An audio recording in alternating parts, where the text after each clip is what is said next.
বাংলাদেশের গণতন্ত্র যদি অব্যাহত রাখতে হয় আমাকে প্রাতিষ্ঠানিক রূপ দিতে হবে। গণতন্ত্র মানুষের মুক্ত চিন্তার সাথে সবাই তো চাচ্ছে একটা স্বচ্ছ গ্রহণযোগ্য নির্বাচন। মানে কে কার সাথে কোথায় বৈঠক করতেছে এগুলো নিয়ে একটা রাজনৈতিক দলের প্রতিক্রিয়া হয় নাকি।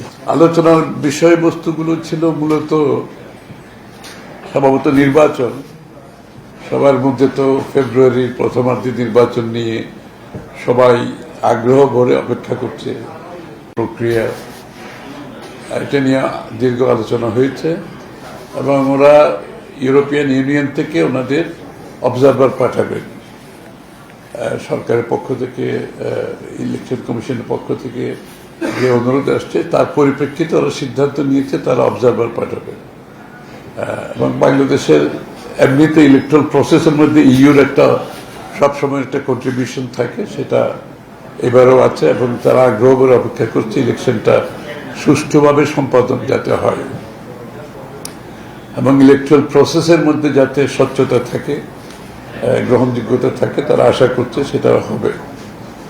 আর বাংলাদেশ ইউর অর্থনৈতিক সম্পর্ক তো অনেক পুরনো, যে আজকে আমাদের বাংলাদেশের রেডিমেড গার্মেন্টস যে জায়গায় এসছে সেটা কিন্তু ইউর এই যে market access, duty free market অ্যাক্সেসের কারণে এসছে। সেটা তারা অব্যাহত রাখতে চায় এবং আগামী দিনে তারা চায় বাংলাদেশ ইউ রিলেশনশিপে আমাদের ব্যবসা যাতে অব্যাহত থাকে এবং বাংলাদেশের মধ্যে গণতন্ত্রকে প্রাতিষ্ঠানিক রূপ দেওয়ার ব্যাপারে যে সংসদ থেকে শুরু করে, তারপরে সরকার গভর্নেন্স থেকে শুরু করে, জুডিশিয়ারি থেকে শুরু করে সব কিছুর উপরে যে একটা স্বাধীনভাবে তারা সাথে সবাই যাতে কাজ করতে পারে, সাংবাদিক সহ সবাই, যে এই স্বাধীনতা মুক্ত পরিবেশ ডেমোক্রেসিকে সত্যিকার অর্থে একটা প্রাতিষ্ঠানিক রূপ দেওয়ার জন্য তাদের সহযোগিতা অব্যাহত থাকবে। তারা এই কাজটা করতে চায়, তারা বিগত দিনে অনেক বহুলাংশে করেছে, সামনে সেটাকে আরো বাড়াতে চায়, কাজটা করতে চায়। অবশ্যই এটাতে আমরা স্বাগত জানিয়েছি এবং বাংলাদেশের গণতন্ত্র যদি অব্যাহত রাখতে হয় আমাকে প্রাতিষ্ঠানিক রূপ দিতে হবে এবং এই গণতন্ত্রের যে বিষয়গুলো নিয়ে গণতন্ত্র কাজ করে সেগুলোকে আমরা প্রাতিষ্ঠানিক রূপ দিতে হবে, যে প্রতিষ্ঠানগুলো সেগুলোকে প্রাতিষ্ঠানিক রূপ দিতে হবে। গণতান্ত্রিক কালচারটা, সংস্কৃতিটা আমরা ফিরিয়ে আনতে হবে। যে ভ্যালিউজগুলো নষ্ট হয়ে গেছে সেটাকেও ফিরিয়ে আনার ব্যাপারে আমরা আলোচনা করেছি। কারণ গণতন্ত্র তো ভ্যালু সিস্টেমের সাথে কাজ করে, গণতন্ত্র মানুষের মুক্ত চিন্তার সাথে কাজ করে, গণতন্ত্র প্রতিষ্ঠানগুলো স্বাধীনভাবে পরিচালনার মাধ্যমে কাজ করে। সেই বিষয়গুলো আমরা আলোচনা এসেছি আজকে। পার্লামেন্টকে তারা আরো শক্তিশালী করতে চায়। অবশ্যই শক্তিশালী গণতন্ত্র কাজ করবে যদি একটা শক্তিশালী পার্লামেন্ট থাকে। সেই জন্য তারা পার্লামেন্টকে শক্তিশালী করার জন্য, পার্লামেন্টের কার্যক্রমকে আরো বেশি অধিকতর কার্যকর করার জন্য যে কাজগুলো তারা সেখানে সহযোগিতা করতে চায়। হ্যাঁ, বিতর্ক তো কথা হচ্ছে সবশেষে সবাই তো চাচ্ছে একটা স্বচ্ছ গ্রহণযোগ্য নির্বাচন।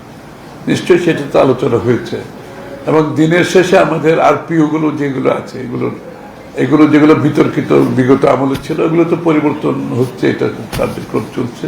নির্বাচন কমিশনকে যে বিষয়টা গুরুত্বের সাথে আলোচনা হয়েছে, যে নির্বাচন যেহেতু এখন আমাদের সামনে চলে আসছে, সুতরাং আমরা 3 মাসের জন্য অপেক্ষা না করে 3 মাসের আগে সমস্ত দায়িত্ব নির্বাচন কমিশনের নিয়ন্ত্রণে যেটা থাকে সেটাকে আমরা যে আলোচনা এসছে সেটা এখন থেকে হওয়া উচিত।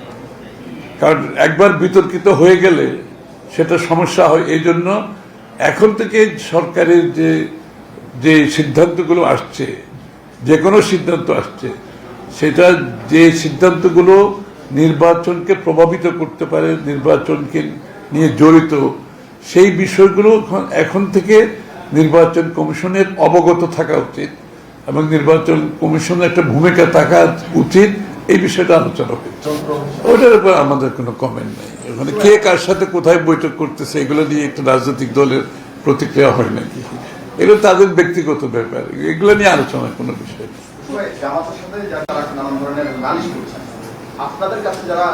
এখানে তো নালিশের ব্যাপার না, বাংলাদেশে কি হবে সেটা বাংলাদেশের জনগণের কাছে নিয়ে যেতে হবে। আমি এটা নিয়ে আর কোন রাজনৈতিক দলকে কোন দেশের মানুষ দায়িত্ব দেয় নাই কোনটা হবে কোনটা হবে না। আপনি জনগণের কাছে যান, আপনার যদি কোনো ম্যান্ডেট নেওয়ার থাকে আগামী নির্বাচনে অংশগ্রহণ করেন, জনগণের কাছে যান, জনগণ সিদ্ধান্ত দেবে। এগুলো নিয়ে তো এখানে তো কোনো কূটনীতিকের সিদ্ধান্ত না, কোনো রাজনৈতিক দলেরও সিদ্ধান্ত না, এই সিদ্ধান্ত জনগণের।